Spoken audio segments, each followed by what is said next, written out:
ओम शांति सभी भाई बहनों को। आप सबका एक बार फिर से स्वागत है आपकी अपनी मास्टरदाता क्लासेस में। तो जैसे कि हम पिछले टॉपिक में बात कर रहे हैं और ये सेशन हमारा बैंकिंग अवेयरनेस का है, जो कि एक स्टैटिक पोर्शन का पार्ट आता है।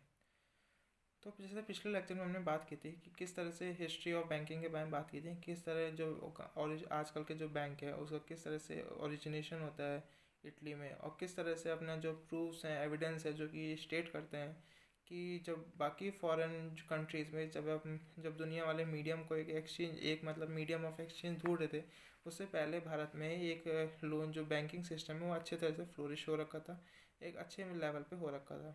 ठीक है, तो ये हमने पूरा डिटेल में देखा था। अगर आपने वो वीडियो नहीं देखी तो आप जाके नीचे डिस्क्रिप्शन बॉक्स में उसका लिंक गिवन है, आप वहाँ से वीडियो देख सकते हैं। और अब हम सेकंड लेक्चर की बात करते हैं, जिसमें कि हम टाइप ऑफ बैंक्स पढ़ेंगे। लेक्चर शुरू करने से पहले अगर आप इस चैनल पर नए हैं तो इस चैनल को सब्सक्राइब कर दीजिए और वहाँ पे एक बेल आइकन होगा, उस बेल आइकन को दबा दीजिए ताकि आपको आने वाली नोटिफिकेशन का पता चलता रहे।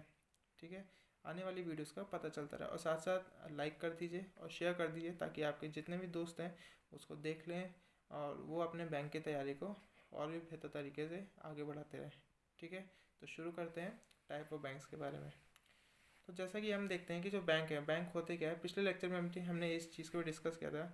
बैंक एक तरह के फाइनेंशियल इंस्टीट्यूशन होते हैं जो डिपॉजिट को टेक करते हैं, यानी डिपॉजिट लेते हैं लेंडर से और बोरोवर्स को देते हैं। बोरोवर्स मतलब जिनको ज़रूरत होती है, ज़रूरतमंदों को लोन दिया जाता है। साथ साथ बैंक के कुछ और भी फंक्शन है, जैसे कि करेंसी एक्सचेंज करना, वेल्थ को मैनेज करना, कुछ फाइनेंशियल सर्विसेज और नॉन फाइनेंशियल सर्विसेज को रेगुलेट करना, साथ साथ एक सेफ डिपॉजिट भी रखना वहाँ पे। ठीक है, कुछ और फंक्शंस भी हैं बैंक के, जैसे मनी पार्किंग करना। मनी पार्किंग यानी डिपॉजिट करना, सरप्लस उन लोग का अमाउंट डिपॉजिट करना जिनके पास सरप्लस अमाउंट है और उनको इंटरेस्ट देना। साथ साथ जो लोन्स लेते हैं यानी बोरोवर्स हैं जो कि ज़रूरतमंद है, ठीक है, उनकी जो डिमांड है उसको भी पूरा करना, ऑल्सो प्रोवाइड टू द, ताकि गवर्नमेंट की भी डिमांड को पूरी करना है लोन लेने की। ठीक है, साथ साथ जो ये बैंक है वो इंश्योरेंस भी कवर कर रहे हैं आजकल, जैसे कि लाइफ पे है, जीवन बीमा अगर आपने सुना होगा, प्रॉपर्टी होती है यानी मकान के उसमें होता है, दुर्घटना बीमा वगैरह दिया जाता है, ज़मीन के उसमें लॉस ऑफ। ठीक है, साथ साथ आपके कुछ हेल्थ रिलेटेड इश्यूज़ भी आते हैं जो कि इंश्योरेंस में इजीली कवर होता है, और बैंक इसमें एक्टिवली आजकल पार्टिसिपेट कर रहे हैं। ठीक है, जो आप कुछ आज बैंक जो है वो इन्वेस्टमेंट ही कर रहे हैं, म्यूचुअल फंड्स हो गया, एच एन आई हो गया। म्यूचुअल फंड्स की बात करें तो म्यूचुअल फंड्स एक तरह का जो बिगनर्स होते हैं जो कि स्टॉक मार्केट में मतलब इन्वेस्ट करना चाहते हैं, वहाँ से प्रॉफिट अर्निंग करना चाहते हैं, तो उनके लिए बहुत ही बेनिफिट होता है। जो म्यूचुअल फंड्स वाली कंपनीज होती हैं वो कहते हैं बिगनर्स से कुछ अमाउंट यानी सम ऑफ मनी को कलेक्ट करती हैं, और वो जब इसी तरह जब कई सारे इन्वेस्टर्स होते हैं वो अपने इन्वेस्ट कर देते हैं म्यूचुअल फंड्स में, तो वो सारा जो होलसम मनी है वो एक कलेक्टिवली एक शेयर मार्केट्स में किसी कंपनी पे लगाते हैं, और वहाँ से होने वाले प्रॉफिट को, जो भी वहाँ से प्रॉफिट होता है उसको इक्वली डिस्ट्रीब्यूट कर देते हैं और जितने भी हैं। तो एक तरह से म्यूचुअल फंड्स एक बिगनर्स के लिए बहुत बड़ा हेल्पफुल है, ताकि वो अपना मनी को मतलब इंक्रीज़ कर सकें शेयर मार्केट पे लगा करके, और इसमें म्यूचुअल फंड कंपनीज बहुत ही हेल्प करती हैं। ठीक है, एच एन आई की बात करें, एच एन आई क्या होते हैं, एच एन आई जो होता है ये होते हैं आपके हाई नेट वर्थ इंडियंस होते हैं। ठीक है, जिनकी इनकम जो होती है मोर देन 25 लाख होते हैं, उनको एच एन आई कहते हैं, और बैंक उनको बहुत ही फेवर करता है, और ताकि उनको अकाउंट खोले, ज़्यादा मनी का डीलिंग हो तो उससे बैंक को भी काफ़ी प्रॉफिट होता है। ठीक है, अब हम आते हैं ट्रांसफ़र और रेमिटेंस। ये भी बहुत बैंक का इंपॉर्टेंस है। ट्रांसफ़र यानी वर्ल्ड के आप किसी भी कोने में हो, आपको इंस्टेंटली मनी वहाँ पे आपके तक पहुँचा दिया जाता है, और ये आजकल बहुत ही एडवांस फैसिलिटीज़ आ रही हैं, जैसे R T G S, N E F T हो गया। ठीक है, साथ साथ नेट बैंकिंग भी आपने यूज़ की होगी, मोबाइल बैंकिंग भी यूज़ की, जैसे फ़ोनपे वगैरह होते हैं। ठीक है, ये यू पी आई हो गया, भीम हो गया, तो इन सब से भी आपका ट्रांसफ़र ईजिली हो जाता है इंस्टेंटली। अगर हम डिमांड ड्राफ्ट की बात करें तो डिमांड ड्राफ्ट भी एक सिक्योर तरीका है, एक इंस्टेंट तरीका है, और बहुत ही क्विक और सेफ सिक्योर तरीका है जिससे कि आप मनी ट्रांसफ़र कर सकते हैं। ठीक है, तो डिमांड ड्राफ्ट और चेक में थोड़ा सा ही अंतर होता है। हम एक बार हल्का सा ओवरव्यू लेते हैं, ब्रीफिंग लेते हैं, उसके बाद हम आगे शुरू करते हैं। ठीक है, तो डिमांड ड्राफ्ट जो होता है, डिमांड ड्राफ्ट बनवाने के लिए आपको पहले कैश जमा करना पड़ता है। ठीक है, जब आप कैश जमा कर देंगे तो वहाँ से आपको जो बैंक है वो आपको मतलब एक डिमांड ड्राफ्ट फॉर्म बना के देगा। उस उस डिमांड ड्राफ्ट को आप किसी भी उसको दे सकते हैं, किसी ऑर्गेनाइजेशन को। लेकिन याद है कि डिमांड ड्राफ्ट सिर्फ और सिर्फ ऑर्गेनाइजेशन ही, संस्था को ही दिया जाता है, कंपनी को दिया जाता है, किसी भी पर्सन इंडिविजुअल को नहीं दिया जाता है। जबकि चेक है वो आपको इंडिविजुअल को भी दे सकते हो, किसी कॉर्पोरेट कंपनीज को भी दे सकते हो, किसी एनजीओ को भी, या फिर किसी संस्था, कोई भी एक्स वाई जेड आप उसे दे सकते हो। ठीक है। साथ साथ चेक में कि ये भी बात हो, चेक बाउंस हो सकता है। बाउंस कब होता है? जब आपने जो चेक आप में जो आपने अमाउंट लिखी है वो मोर देन आपके जो बैलेंस है उससे ज़्यादा अमाउंट आपने डिपो चेक में भर दी है, तो वो चेक जो है आपको बाउंस कर सकता है, ठीक है। लेकिन जो डिमांड ड्राफ्ट होता है वो बाउंस नहीं करता है। क्यों नहीं करता है? क्योंकि आपने पहले ही उसमें वो डाला है, मतलब आपने पे करके ही वो डिमांड ड्राफ्ट खरीदा है, तो अक्सर उसमें बैलेंस वाली चेक बाउंस हो गया, डिमांड ड्राफ्ट बाउंस हो गया, ऐसा कभी आपने सुनने को नहीं मिलता है, ठीक है। तो ये बेसिक डिफरेंस था, ये आपको याद होना चाहिए, मतलब पता होना चाहिए, ठीक है। साथ साथ जो बैंक है वो एक एडवाइजरी बॉडी का भी काम करता है, गवर्नमेंट की बहुत हेल्प करता है। जब भी फाइनेंशियल स्टेटमेंट को मतलब कॉन्स्टिट्यूशन में आप कॉन्स्टिट्यूशन में जो बजट शब्द है, ठीक है, बजट एज इट इज़ नहीं लिखा है, बजट की जगह ऐसा क्या चीज़ लिखा है कॉन्स्टिट्यूशन में, ठीक है। तो बजट की जगह लिखा है कॉन्स्टिट्यूशन बजट की जगह लिखा एनुअल फाइनेंशियल स्टेटमेंट आर्टिकल 112 में, ठीक है। ये काफ़ी इंपॉर्टेंट क्वेश्चन है, कई बार एसएससी वगैरह में इसे पूछ लिया जाता है, स्टैटिक पोर्शन का बहुत इंपॉर्टेंट क्वेश्चन है, ठीक है। अब हम आगे चलते हैं नेक्स्ट स्लाइड की तरफ, ठीक है। अब क्वेश्चन क्या आता है कि फिर उस समय क्या हुआ था 1947 में, ठीक है। अब ये तो मैंने पूरा इसमें दिखा रखा है, लेकिन आप इसे बाद में मैंने पीडीएफ में नीचे अपलोड कर दूंगा, तो आप पीडीएफ से जाके उसे देख सकते हैं, डाउनलोड कर सकते हैं, वहाँ पे नोट्स बना सकते हैं, ठीक है। तो आप पहले समझ लीजिए जो स्टोरी क्या है, ठीक है। 1935 में यानी जब आरबीआई आया था, उससे आने से पहले इंपीरियल बैंक ऑफ इंडिया थी, वो क्वाजी सेंट्रल बैंक की तरह काम करता था, ठीक है। इंपीरियल बैंक ऑफ इंडिया क्यों बना था? क्योंकि जब वर्ल्ड वॉर 1 हुआ था तो बहुत बुरी हालत हो गई थी ना। 1914 से लेकर 1918 तक बहुत बुरी हालत हो गई थी देश की, जो बैंकिंग होती उसमें बहुत क्राइसिस आया था, बहुत तगड़ा। उसके बाद 21, 22, 23 में बहुत सारे बैंक जो है फेल हुए थे, चाहे आप स्वदेशी बैंक की बात कर लें, फिरंगी बैंक, ये सारा मैंने कवर किया है पिछले वीडियो में, आप जाके वहाँ से देख सकते हैं पूरा, मतलब आपको समझ जाएगा।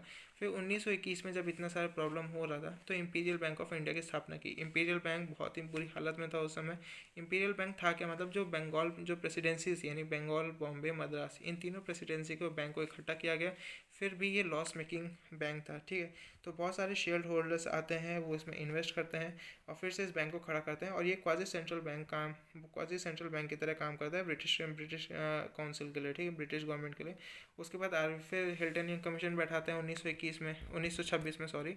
तो वो क्या कहता है, एक उन्होंने रिजर्व बैंक ऑफ इंडिया की एक मतलब वो सजेस्ट रिकमेंडेशन देता है, यानी एक ऐसा बैंक बनाया जाए जो कि मतलब इन सारे बैंकों को मॉनिटर कर सके और साथ साथ करेंसी को भी मतलब करेंसी को भी छापने का काम, मतलब करेंसी से ही डील करे, ठीक है। लेकिन फिर गवर्नमेंट ने इस बात को नहीं माना, तो उसके बाद आपने देखा 1929 में बहुत रिसेशन आया था, ठीक है। तो रिसेशन होता है क्या? रिसेशन वो एक बेसिकली वो होता है कि अगर आप मतलब डिमांड बढ़ा रहे हो, ठीक है, आगे इन्फ्लेशन वाला टॉपिक है उसमें मैं आपको पूरा डिटेल में समझाऊंगा, ठीक है, रिसेशन क्या होता है, ठीक है। तो अभी मतलब ये समझ लीजिए, तो 1949 से पहले मोस्टली प्राइवेट सेक्टर बैंक थे, और प्राइवेट सेक्टर बैंक किस लिए काम करते हैं? सिर्फ और सिर्फ प्रॉफिट अर्निंग के लिए होता है। उनका कोई पर्पज़ नहीं होता देश का क्या हो रहा है, गवर्नमेंट का क्या हो रहा है, हम कैसे इंप्रूव कर सकते हैं, सोशली इंफ्रास्ट्रक्चर उनका कोई एम नहीं होता उसे डेवलप करने का, ठीक है। उनका सिर्फ एक फोकस होता है, और वो होता है प्रॉफिट अर्निंग में बिजनेस करना है, ठीक है।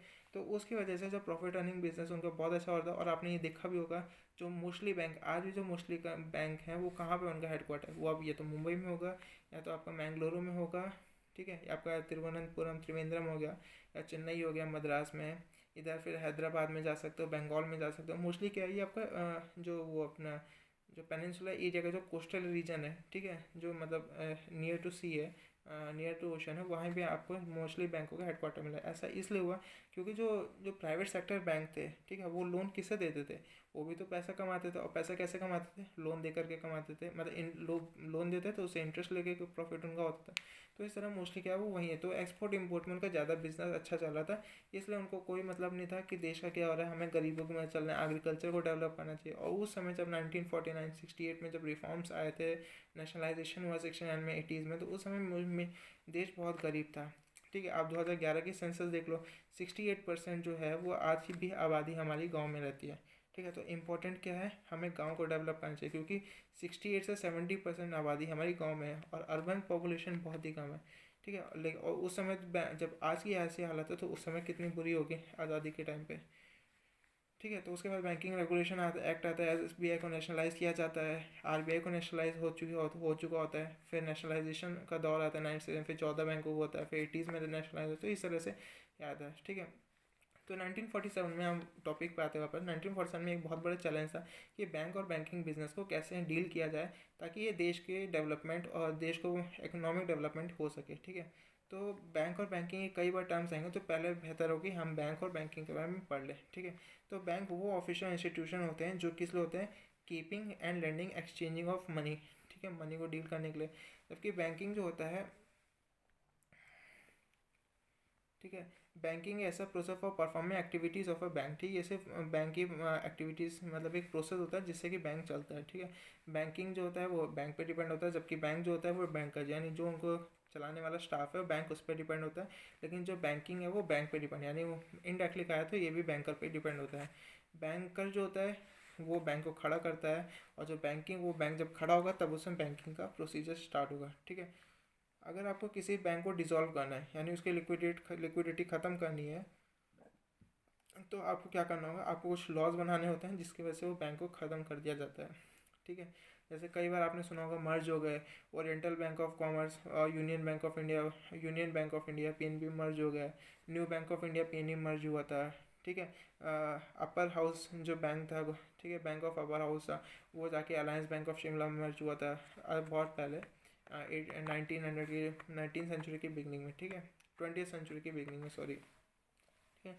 तो सारे जो हैं मतलब ये पूरा आप देख लीजिए, पूरा स्लाइड में लिख रखा है, ठीक है।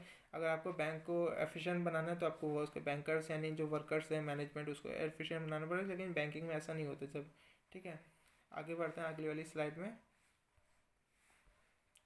अब हम पढ़ते हैं टाइप ऑफ बैंक, ठीक है। टाइप ऑफ बैंक क्या होते हैं, एक होता है रिजर्व बैंक ऑफ इंडिया, ठीक है।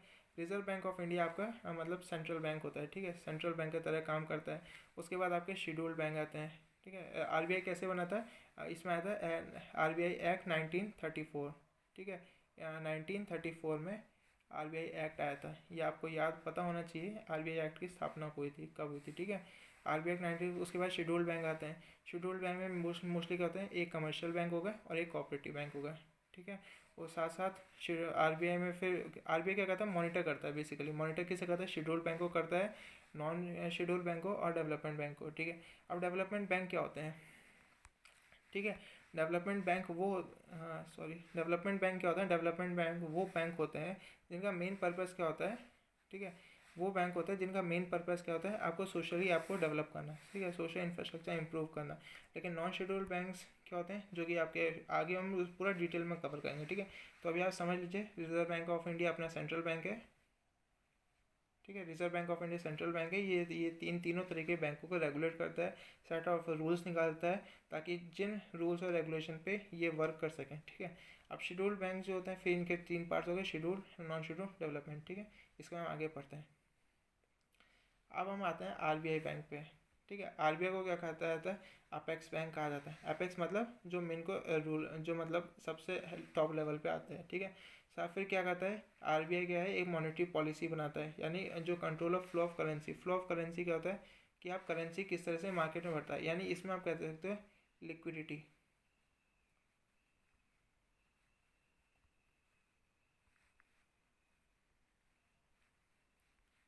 आप लिक्विडिटी कह सकते हो, ठीक है। लिक्विडिटी को मेंटेन करने के लिए यानी करेंसी को फ्लो करने के लिए आपको बैंक के जो आरबीआई है मॉनेटरी पॉलिसी बनाती है, ठीक है। अब मॉनेटरी पॉलिसी क्या आती है, मॉनेटरी पॉलिसी दो तरह की होती है, एक टाइट मॉनेटरी पॉलिसी या डियर मॉनेटरी पॉलिसी कहते हैं, और एक होती है चीप मॉनेटरी पॉलिसी, ठीक है। चीप मॉनेटरी पॉलिसी यानी ईजी मॉनेटरी पॉलिसी, ठीक है। तो इसमें होता क्या है कि जब देश में क्या, चलो पहले ये आगे पढ़ लेते हैं, पहले इन्फ्लेशन क्या होता है, ठीक है। आरबीआई कहता है इन्फ्लेशन कंट्रोल करता है, ठीक है। अब इन्फ्लेशन होता है क्या, इन्फ्लेशन ये होता है कि जब डिमांड बढ़ जाती है, ठीक है, जब आपकी डिमांड बढ़ जाती है और सप्लाई कम होती है, तो उस केस को क्या कहते हैं, हम इन्फ्लेशन कहते हैं। इतना समझ आ गया, ठीक है। अब इन्फ्लेशन मतलब होता क्या, इन्फ्लेशन है कि मैं आपको सिंपल एग्जांपल से समझाता हूँ कि अगर मान लीजिए, ठीक है, इन्फ्लेशन मतलब क्या होगा कि मान लीजिए आज जो अब दिसंबर 2019 में प्याज जो था 50 रुपये किलो मिला था, ठीक है ना।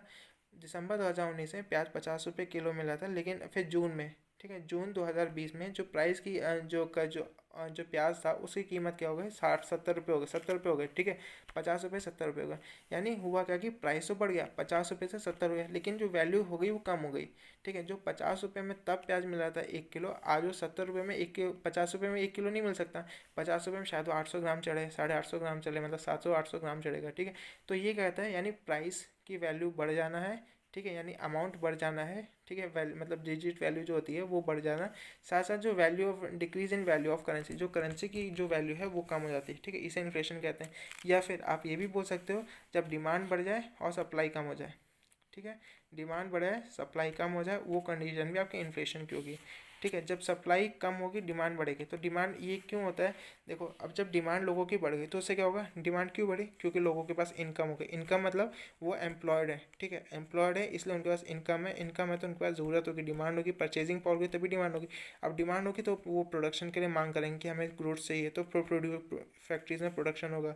प्रोडक्शन होने से क्या है, जो अलग अलग जो होते हैं कंपनीज होती हैं वो इन्वेस्ट करना स्टार्ट करेंगी, उससे क्या होगा, फिर सेविंग्स होंगी, प्रॉफिट होगा, फिर ठीक है सेविंग्स होंगी, प्रॉफिट होंगे, और इस तरह से इन्फ्लेशन भी बढ़ता है, ठीक है। इतना समझ आ गया। यानी इन्फ्लेशन बढ़ता है कब बढ़ता है, जब डिमांड बढ़ेगी। डिमांड कब बढ़ेगी, जब लोग एम्प्लॉयड होंगे, ठीक है। तो अब देखो इन्फ्लेशन, अब कई बार ये क्वेश्चन होता है इन्फ्लेशन हमारी इकोनॉमी के लिए अच्छा है या बुरा है, ठीक है। इन्फ्लेशन अच्छा है लेकिन अप टू द लिमिट, ठीक है, क्योंकि अगर आप परचेजिंग पावर बढ़ाते हो, ठीक है, अगर आपने परचेजिंग पावर बढ़ा दी तो क्या हुआ, इनकम बढ़ेगी, ठीक है, इनकम बढ़ेगी यानी गवर्नमेंट एक्सपेंडिचर बढ़ा, समझ रहे हो ना। परचेजिंग पावर बढ़ गई तो लोगों की इनकम, इसका मतलब क्या हुआ, यानी इनकम बढ़ी होगी यानी वो एम्प्लॉयड हो होंगे, तो उससे क्या साथ है गवर्नमेंट एक्सपेंडिचर भी बढ़ रहा है, ठीक है। तो इसका मतलब क्या है, गवर्नमेंट पैसा बहुत निकाल रही है, लोगों को पैसा दे रही है, सैलरी दे रही है, खर्च कर रही है काफ़ी, सब्सिडी वगैरह, मतलब कई चीज़ गवर्नमेंट पैसा निकाल। इट मीन्स गवर्नमेंट के पास, लोगों के पास इतना पैसा होगा कि वो चीज़ नहीं खरीद पा रहे। ऐसी प्रॉब्लम कब आई थी, वेनेजुएला में आई थी। लोगों के पास पैसा बहुत है लेकिन उस चीज़ ही को नहीं खरीद पा रहे, तो ये प्रॉब्लम क्या होती है, ये इन्फ्लेशन को जन्म दे दी। अगर एक्सेसिव इन्फ्लेशन हो गया यानी मार्केट में लिक्विडिटी बहुत बढ़ गई, मनी बहुत आ गया, तो लोग चीज़ खरीद ही नहीं पाएंगे, समझ हो ना। तो इन्फ्लेशन एक लिमिट तक अच्छा अच्छा होता है, लेकिन अगर ज़्यादा हो जाए तो इकोनॉमी के लिए बहुत ख़राब होता है, ठीक है। अब इन्फ्लेशन का एक उल्टा होता है, ठीक है। इन्फ्लेशन का उल्टा क्या होता है, डिफ्लेशन, ठीक है। डिफ्लेशन के लिए क्या होता है कि अगर मान लो कोई एक कंपनी है जहाँ पे प्रोडक्शन बिल्कुल बंद हो गया, डिफ्लेशन मतलब जैसे इन्फ्लेशन था ना, डिमांड बढ़ेगी, अब डिफ्लेशन क्या, सप्लाई बढ़ाती है और डिमांड कम होती है, ठीक है। अब जब वो हो गया प्रोडक्शन, जब डिमांड कम सप्लाई ज़्यादा, आप ज़्यादा सप्लाई हो रही है, लोगों को चाहिए नहीं फिर भी आप सप्लाई कर रहे हो, ठीक है। तो उससे क्या होगा, प्रोडक्शन हैम्पर होगा, प्रोडक्शन नुकसान होगा, लोग छोड़ छोड़ के आएंगे, अनएम्प्लॉयमेंट होगा। अनएम्प्लॉयमेंट तो गवर्नमेंट बहुत ज़्यादा फंड करे, बहुत ज़्यादा पैसा खर्च करे कि भाई खड़े हो जाओ, जो इंडस्ट्री डूब रही है उनको पैसा देगी, भाई चलो तुम खड़े हो जाओ वापस, ठीक है। तो उससे क्या होगा, मार्केट में बहुत बड़ा लिक्विडिटी फैल गई, तो उसकी वजह से क्या होगा, अगर ऐसे 2 क्वार्टर मतलब 6 महीने, 4 क्वार्टर होते हैं ना एक साल में, 3-3 महीने के, तो अगर 2 क्वार्टर तक ऐसा चलता है, 2 क्वार्टर तक लोग अनएम्प्लॉयड रहते हैं, यानी प्रोडक्शन आपका घटता ही जा रहा है, लोगों की जो सब डिमांड है नहीं और आप प्रोडक्ट प्रोड्यूस करते आ रहे हैं, ठीक है। तो उससे क्या होता है, रिसेशन वाली प्रॉब्लम होती है, और यही हुआ था 1929 में अमेरिका में, ठीक है। और अभी वेनेजुएला में भी यही कंडीशन, लोगों के पास पैसा है लेकिन वो गुड्स खरीद नहीं पा रहे। इतना समझ आ गया इन्फ्लेशन। अगला जब हम इकोनॉमिक्स का चैप्टर पढ़ें, इकोनॉमिक्स सब्जेक्ट पढ़ेंगे तो हम उसमें डिटेल में समझेंगे। अभी आपको इन्फ्लेशन समझ आ गया, ठीक है। अब गवर्नमेंट क्या मॉनेटरी पॉलिसी बनाती है, ठीक है। अब मॉनेटरी पॉलिसी कौन बनाती है, मॉनेटरी पॉलिसी कमेटी होती है वो बनाती है। अब उस कमेटी का हेड कौन होता है, उस कमेटी का हेड जो होता है गवर्नर ऑफ आरबीआई, ठीक है। अब क्वेश्चन ये है कि आरबीआई कब बना था, आरबीआई एक्ट 1934 के तहत बना था। इस समय के आरबीआई के गवर्नर कौन है, वो है शशिकांत दास, ठीक है। याद होना चाहिए आपको इस समय के आरबीआई के गवर्नर कौन है, शशिकांत दास, ठीक है। अब डियर टाइट मनी, डियर होता है और इजी होती है, ठीक है। डियर और टाइट मॉनेटरी पॉलिसी में क्या होता है, जब का रिवर्स रेपो रेट है, एसएलआर है, सीआर है, उनकी वैल्यू बढ़ा दी जाती है, ठीक है। उसकी वजह से क्या होगा, अब आरबीआई ज़्यादा इंटरेस्ट लेगी बैंकों से। अब बैंक इंटरेस्ट कहाँ से अपना वसूल करेंगे, वो पब्लिक से करेंगे। तो जब बैंक, जो पब्लिक बैंक यानी पब्लिक बैंक या प्राइवेट बैंक जब पब्लिक से, लोगों से ज़्यादा इंटरेस्ट वसूल करेगी, लोन पर ज़्यादा इंटरेस्ट लेगी, तो लोग क्या करेंगे, लोन लेना कम कर देंगे, ठीक है ना। तो इस तरह से क्या हुआ, लोगों ने लोन लेना कम कर दिया, तो उससे क्या हुआ, तो वहाँ पे मतलब मार्केट में मनी की सप्लाई कम हो गई। अब लोगों के पास पैसा कम है, वो नहीं लेना चाह रहे लोन, पैसा नहीं खर्च करना, इन्वेस्ट करना चाहते, तो लोग के मार्केट में क्या हो, पैसा लिमिटेड होएगा, धीरे धीरे सब खत्म होता रहे। तो उससे क्या है, अगर पैसा बहुत ज़्यादा है, ठीक है, पैसा बहुत ज़्यादा है तो आप रिवर्स रेपो रेट बढ़ा दो तो लोग लोन कम लेंगे, मार्केट में पैसा कम रहेगा और इस तरह से लिक्विडिटी आप कंट्रोल कर सकते हो। ठीक है, अगर मार्केट में अगर बहुत ही महंगा वैसा हो रहा है, ठीक है, तो इस और इसका अपोजिट जो है वो ईजी और चीप मनी होगा। ठीक है, उसका हम बाद में डिस्कस करेंगे, आपको मैंने रफ ओवरव्यू दे दिया। ठीक है, तो आगे चलते हैं। ठीक है, इन्फ्लेशन कंट्रोल का था। अब जो गवर्नमेंट जो आरबीआई है वो बैंकर, और वो बैंकर भी कहते हैं क्योंकि बैंकों को भी संभालने के लिए आरबीआई खड़ी है। ठीक है, बैंकों का भी बैंक जो है वो RBI, reserve Bank of India, साथ साथ ये गवर्नमेंट का बैंक है, गवर्नमेंट की बहुत हेल्प करता है। अब आरबीआई का सिंबल आपने देख रहे हो, जैसे कि इसमें दो सर्कल है। ठीक है, दो सर्कल है, एक आपका छोटा सर्कल है मतलब थिन सर्कल है, एक आपका थिक सर्कल है। ठीक है, सर्कल क्या है, सर्कल का कोई स्टार्टिंग पॉइंट नहीं होता, कोई एंड पॉइंट नहीं होता, यानी ये कि फ्री मूवमेंट इनफाइनाइट है, यानी free movement of energy and power, ये हमेशा चलते रहना चाहिए, कभी भी बंद नहीं होना चाहिए। साथ साथ यहाँ पे एक सिंगल सिंबल देख रहे हो, रॉयल बंगाल ऑफ टाइगर। ठीक है, ये सिंबल काफ़ी पुराना है, ये चोलाज एम्पायर थे और मॉडर्न एम्पायर वगैरह में काफ़ी ये सिंबल मतलब फेमस है। और साथ में जो आपने वैदिक कल्चर देखा, ठीक है, वैदिक कल्चर जो था वहाँ पे भी आपने पशुपतिनाथ की सील देखी होगी। हड़प्पा सिविलाइजेशन आप पढ़ते हो, इंडस्ट्रियल सिविलाइजेशन, वहाँ पे पशुपतिनाथ इंपॉर्टेंट क्वेश्चन आता है भी। ठीक है, हिस्ट्री से, तो वहाँ पे भी आपको टाइगर की सील मिलती है। साथ साथ लॉयन की सील रखने की बारी हुई थी, लेकिन जब फिर लोगों ने कहा कि भाई जो बंगाल है वो मतलब उस समय बंगाल वहाँ पे आरबीआई कोलकाता में हेडक्वार्टर हुआ था ना 1935 में, वहीं इस्टेब्लिश हुआ था। तो उस समय बंगाल में काफ़ी रॉयल बंगाल टाइगर बहुत थे, तो इसलिए वहाँ पे इसे रख दिया। और बाद में जब देश आज़ाद हुआ तो बस उसके बाद तो बंगाल टाइगर को नेशनल एनिमल बना ही दिया था। तो इस तरह से सारा प्रोसीजर हुआ। फिर पाम ट्री है, पाम ट्री क्या होता है, एक यूनिफिकेशन बताता है कि हम एक हैं, सिंगलनेस यानी आरबीआई अकेला है वो हैंडल कर सकता है, फर्टाइल है, एक्सपेंडेबल है। ठीक है, ऑनर और ट्रूथ को साथ साथ जो इसमें लिखा है वो हिंदी जो देवनागरी स्क्रिप्ट में है, और इंग्लिश जो है आपका राउंड वेवल्स सेरिफ टाइपफेसेस में। ठीक है, अभी आपको मैंने लिख के दे दिया है, आप कंपेयर कर सकते हैं कि ऊपर के जो इंग्लिश के टेक्स्ट और नीचे वाला जो राउंड वेवल है वो उसमें कितना डिफरेंस। तो वही वाले जो स्क्रिप्ट यहाँ पे लिखी उसी फॉन्ट में मैंने यहाँ पे लिखा है। ठीक है, तो आगे चलते हैं नेक्स्ट वीडियो में अपनी। अब होते हैं, अब ठीक है, अब रिजर्व बैंक वाले, अब आते हैं शेड्यूल्ड बैंक और non scheduled bank. Scheduled bank वो बैंक होते हैं जो कि आरबीआई एक्ट 1934 के सेकंड शेड्यूल में लिस्टेड हैं। ठीक है, अब अगर शेड्यूल्ड बैंक की कैटेगरी में आना है तो क्या क्या कंडीशन बैंक को फॉलो करनी पड़ेगी। सबसे पहले आपकी जो रिजर्व कैपिटल है, यानी जो आपका जो रिजर्व कैपिटल आपके पास है वो 5 लाख से ज़्यादा होना चाहिए। साथ साथ अगर आप शेड्यूल बैंक की इस कैटेगरी आपने इसे पास कर लिया तो आप शेड्यूल बैंक की कैटेगरी में आने के अधिकारी हो, हकदार हो। और उस समय अगर कोई भी कंडीशन में बैंक आपका फेल होता है तो आरबीआई आपको लोन दे सकती है, और जो उसमें इंटरेस्ट लगी वो आप ही के बैंक मतलब बैंक जितना आप पब्लिक को बैंक इंटरेस्ट देते हो उसी इंटरेस्ट पे आरबीआई को भी आप दे सकते हो। ठीक है, non scheduled bank just opposite है, यानी तो ये क्या है, जो आरबीआई एक्ट 1934 के सेकंड शेड्यूल में लिस्टेड नहीं है उन्हें हम नॉन शेड्यूल्ड बैंक कहा जाता है। इनकी जो कैपिटल है वो 5 लाख से कम होती है, और ये कभी भी आरबीआई से क्राइसिस के टाइम पे लोन नहीं ले सकते। बहुत ही एक्सेप्शन केस है, यानी आपकी या तो इमरजेंसी लग गई, फाइनेंशियल इमरजेंसी हो गई, एब नॉर्मल का सर्कमस्टांस हो गया, यानी आर्म रिबिलियंस हो सकते हैं आपके, या तो वॉर हो सकता है किसी आउटसाइड नेशन कंट्री से, तो उस कंडीशन में आरबीआई आपकी हेल्प कर सकते हैं।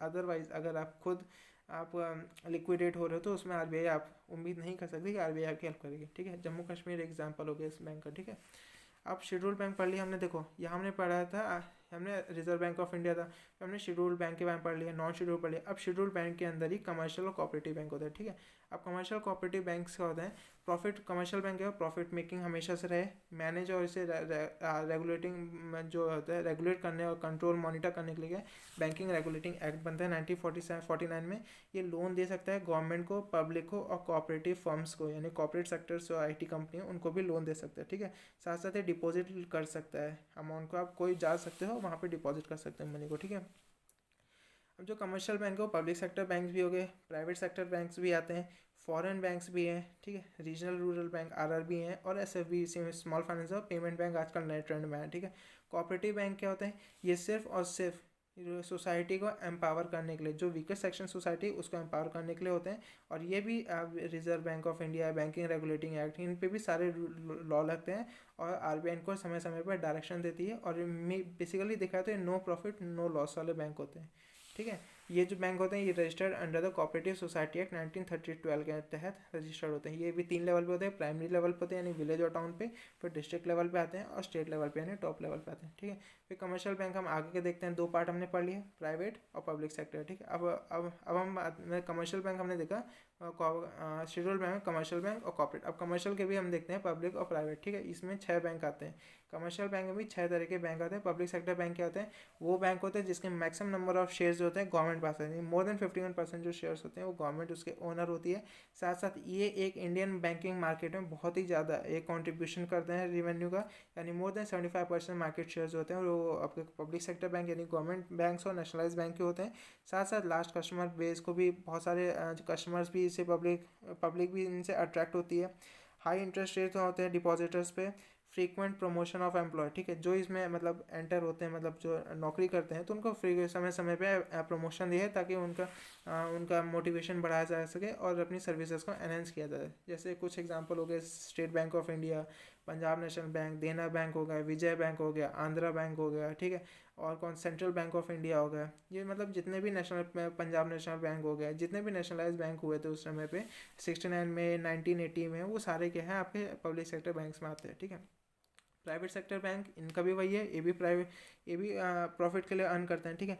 लेकिन इनको भी आरबीआई रेगुलेट करती है, सजेस्ट करती है, और इनका मार्केट शेयर क्या लेस देन 25% है। ये अपने जो इंटरेस्ट हैं वो बैंक टू बैंक वेरी करते हैं और इनका क्या है मनमाने रेट पे इंटरेस्ट देते हैं लोगों को, ठीक है। लोन पे भी मनमाने रेट पे लगाते हैं, ठीक है। अब इसमें कुछ एग्जांपल हो, जैसे HDFC बैंक होगा, ICICI बैंक हो गया, येस बैंक हो गया, नैनीताल हो गया, कोटक महिंद्रा हो गया, बंधन बैंक हो गया। तो लगभग 22 बैंक जो है प्राइवेट सेक्टर बैंक्स में आते हैं, ठीक है। अब फॉरेन बैंक्स क्या होते हैं, फॉरेन बैंक्स वो बैंक होते हैं जो कि फॉरेन कंपनीज़ में मतलब इंस्टॉल्ड होते हैं, वहाँ पे उनका हेड ऑफिस होता है और वो एक प्राइवेट एंटिटी की तरह दूसरी कंट्रीज़ में जाके वहाँ पे अपना जो ट्रेड एंड कॉमर्स को बढ़ाने के लिए करते हैं।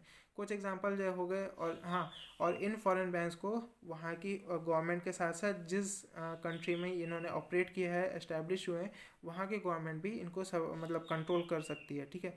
कुछ एग्जांपल हो गए आपके फॉरेन में से सिटी बैंक हो गया, HSBC बैंक हो गया, स्टैंडर्ड एंड चार्टर्ड बैंक हो गया, ठीक है। अब रीजनल रूरल बैंक की बात करते हैं। आई होप आपको समझ आ रहा हो, अगर तेज़ हो रहा है तो अब हम थोड़ा स्लो करते हैं, ठीक है। लेकिन वीडियो की लेंथ बड़ी होगी इसलिए मैं फटाफट आपको निपटाना चाह रहा हूँ, ठीक है। आप भी बोर हो जाओगे ज़्यादा होगा तो, ठीक है। अब रीजनल रूरल बैंक क्या होता है, इन्हें RRB कहा जाता है। इनको ये क्या कहते हैं, वीकर सेक्शन को, जैसे हमने पहले बात की था कोऑपरेटिव बैंक, RRB, ये क्या होता है, वीकर सेक्शन को फोकस में रख के बनाए जाते हैं, ठीक है। अभी इसमें क्या होता है, जो RRB होता है ये 15 और 35 के रेशियो में बनते हैं, यानी 50% जो कंट्रीब्यूशन है कैपिटल का वो यूनियन यानी सेंट्रल गवर्नमेंट देगी, 15% जो कैपिटल है वो स्टेट गवर्नमेंट प्रोवाइड करेगी, और 35% जो है वो आपका स्पॉन्सर्ड बैंक जो होती है वो प्रोवाइड करती है, ठीक है। अब जो RRB होते हैं वो मैक्सिमम क्या होता है, मेनली क्या होते हैं, और ये रीजनल लेवल पे ही ऑपरेट होते हैं, ठीक है। ये आपको याद रखना है, ये सिर्फ रीजन वाइज ही ऑपरेट होते हैं। कुछ फंक्शन होते हैं जैसे रूरल और सेमी अर्बन रीजन को है पेंशन डिस्ट्रीब्यूट करना है, मनरेगा MG नरेगा वाले वर्कर्स को सैलरी देनी है, वेजेस देने हैं यानी दिहाड़ी वगैरह, और साथ साथ कुछ ये पैरा बैंकिंग फैसिलिटी जैसे कि लॉकर फैसिलिटी प्रोवाइड करते हैं, क्रेडिट और डेबिट कार्ड भी प्रोवाइड करते हैं, ठीक है। तो ये सब आप देख लीजिएगा। अब मैं आपको मोटा मोटा जिस्ट बता देता हूँ। अब स्मॉल फाइनेंस बैंक क्या होता है और पेमेंट बैंक क्या होता है। स्मॉल फाइनेंस बैंक वो होते हैं जो कि जो कवर एवरी नीचे और सेगमेंट को कवर करते हैं सोसाइटी के। साथ साथ ये फाइनेंशियल इंक्लूजन जो कि आप जो बाकी लीडिंग ब्रांच नहीं कवर कर पाती है, लोन देने में अवॉइड करती है, जैसे फार्मर्स हो गया, जो एग्रीकल्चर रिलेटेड डेयरीज होगी, लाइफ स्टॉक्स हो गए आपके, और आपका माइक्रो इंडस्ट्रीज़ हो गई, ठीक है, अनऑर्गेनाइज सेक्टर्स जो होते हैं, ठीक है। तो उनको ये हेल्प करते हैं स्मॉल फाइनेंस बैंक, जैसे कि कैपिटल स्मॉल फाइनेंस बैंक हो गया, ठीक है। SFB मतलब स्मॉल फाइनेंस बैंक। तो इसी तरह फिनकेयर है, उज्जीवन है, उत्कर्ष और जना, ये मैंने मेन 5 लिए हैं, और भी बहुत सारे बैंक है, ठीक है। अब पेमेंट बैंक, ये नया ट्रेंड चला है आजकल, बहुत सारे बैंक जो है पेमेंट बैंक हो रहे हैं, जैसे कि पेटीएम आपने यूज़ किया होगा, एयरटेल है, जियो है, इंडिया पोस्ट है, साथ साथ गूगल पे वगैरह भी है। ये सारे एक ऑनलाइन पेमेंट बैंक है, सारे UPI वगैरह भी आजकल चल रहा है, यूनिफाइड पेमेंट इंटरफेस। और इसमें क्या है, RBI ने क्या एक रूल निकाल रखा है कि आप मैक्सिमम 1 लाख से ज़्यादा डिपॉजिट अपने वॉलेट पे नहीं रख सकते, ठीक है। 1 लाख आपकी मैक्सिमम लिमिट है, इससे आप ज़्यादा नहीं रख सकते। साथ साथ कुछ ये भी रूल है कि आप फिक्स डिपॉजिट नहीं खोल सकते, लोन किसी को सैंक्शन नहीं दे सकते, लेकिन पैरा बैंकिंग फैसिलिटीज़ आप अवेल एंटरटेन कर सकते हो, जैसे कि आपके ATM सर्विसेज हो गए, डेबिट क्रेडिट कार्ड इशू करने हो गए, नेट बैंकिंग है, मोबाइल बैंकिंग है, तो ये पेमेंट बैंक अलाउड हो है, ये कर सकते हैं, ठीक है। हम आगे बढ़ते हैं। कोऑपरेटिव और डेवलपमेंट बैंक क्या होते हैं? कोऑपरेटिव बैंक वो होता है to provide financial assist to weaker, ये भी वैसे ही होते हैं जैसे आरआरबी थे, रीजनल रूरल बैंक थे, उसी तरह कोऑपरेटिव बैंक भी होते हैं। इनको भी कोऑपरेटिव सोसाइटी एक्ट 1912 के तहत इन्हें रजिस्टर्ड किया था। नो प्रॉफिट नो लॉस से प्रिंसिपल पे काम करते हैं। ये आरबीआई को आरबीआई बैंकिंग रेगुलेटिंग एक्ट, ये सारे लॉस के इनको मतलब अप्लाइड होते हैं। ठीक है, अब ये भी 3 लेवल पे होते हैं। प्राइमरी यानी विलेज और टाउन लेवल पे होते हैं। डिस्ट्रिक्ट कोऑपरेटिव यानी जिले लेवल पे ही इसमें क्या होता है, कॉटेज इंडस्ट्रीज होती हैं। ठीक है, और स्टेट कोऑपरेटिव यानी इन दोनों को मॉनिटर और गाइड करने के लिए स्टेट कोऑपरेटिव बैंक होते हैं। ठीक, और इन कोऑपरेटिव बैंक को अक्सर क्या कहा जाता है, ग्रामीण बैंक कहा जाता है। ठीक है, आपको पता है डेवलपमेंट बैंक की बात करें तो डेवलपमेंट बैंक वो होते हैं जो कि किसी भी डेवलपमेंट बैंक वो बैंक होते हैं जिनमें कि पब्लिक को जाना रेस्ट्रिक्टेड है। कोई पब्लिक डेवलपमेंट बैंक में अकाउंट नहीं खोले जा सकते हैं। डेवलपमेंट बैंक का जितना भी ट्रेड एंड कॉमर्स होगा वो सिर्फ और सिर्फ कमर्शियल बैंक से ही होगा। कमर्शियल बैंक मतलब प्राइवेट सेक्टर वाले बैंक हो गए, पब्लिक सेक्टर बैंक वाले हो गए, पब्लिक सेक्टर प्राइवेट सेक्टर हो गया। ठीक, कमर्शियल बैंक की बात करें। ठीक है, पब्लिक सेक्टर प्राइवेट सेक्टर और क्या होता है, आरआरबी हो गया, आपका कोऑपरेटिव बैंक्स हो गए हैं, और वो स्मॉल फाइनेंस बैंक्स वगैरह हो गए, और आपका पेमेंट बैंक हो गया। तो इसमें क्या होता है कि आप ये डेवलपमेंट बैंक होता है, ये सिर्फ और सिर्फ सोशल इंफ्रास्ट्रक्चर को डेवलप करने के लिए ही गवर्नमेंट ने एस्टैब्लिश किए, जैसे कि नाबार्ड हो गया, सिडबी हो गया, एक्सिम बैंक हो गया, एसएफसी होगा, आईएफसीआई हो गया। आप और मोस्टली क्या है, इंडस्ट्रियल सेक्टर को और आपको मॉनिटर करने के लिए और उसको गाइड करने के लिए, एस्टैब्लिश करने के लिए, प्रमोट करने के लिए, मशीनरी और मॉडर्नाइजेशन के लिए एनहांस करने के लिए डेवलपमेंट बैंक की स्थापना की गई है। ठीक है, समझ गए। और डेवलपमेंट बैंक में याद रखिए कोई पर्सन, कोई इंडिविजुअल इसमें अकाउंट नहीं खोला जा सकता है। जो पब्लिक डीलिंग है वो पब्लिक सेक्टर बैंक, जो पब्लिक डीलिंग हो कमर्शियल बैंक करेंगे, और कमर्शियल बैंक जो है डेवलपमेंट बैंक में आगे हेल्प करेंगे। ठीक है, तो ये हमारी पूरी वीडियो थी। Thanks for watching this video. इसे आप लाइक करिए, शेयर करिए, सब्सक्राइब करिए, ताकि और भी बच्चे इसे देख सकें, वो भी इसका फ़ायदा उठा सकें, और पढ़ते रहिए, खुश रहिए। ठीक है सर, ओम शांति।